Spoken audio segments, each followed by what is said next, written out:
Non son demandas novas, senón que se marcan na reivindicación global da Plataforma en Defensa da Sanidade Pública para mellorar a atención primaria en toda Galicia. Concretamente, no Concello de Rianxo insisten na necesidade de incorporar un segundo pediatra, así como a apertura do PAC en quenda de tarde. É un tema puntual concreto alrededor da segunda praza de pediatría, unha situación que vai empeorar seguramente cara ao verán, se non se lle toma remedio,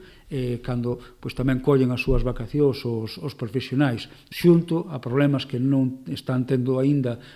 solución, como é ese punto de atención de tarde e un solapamento ás veces de labores por parte dos médicos que o que está redundando é no cansanzo de moitos dos profesionais que teñen que ampliar as súas horas, que obrigan e siguen obrigando a que os profesionais de tarde sigan atendendo as urxencias, co que moitas veces o persoal que está agardando polo seu médico non está sendo atendido. No que respecta ao Centro de Saúde de Taragoña, o Concello está a traballar nun proxecto de mellora para a construción de baños adaptados e a instalación dun novo sistema de climatización. O Centro de Saúde de Taragoña pechou un bo día pola COVID, deixou de prestar esa atención. O criterio foi que houbese centralizar en Rianxo os recursos que en algún momento foron bastante escasos polo tema da atención sanitaria motivado pola propia pandemia,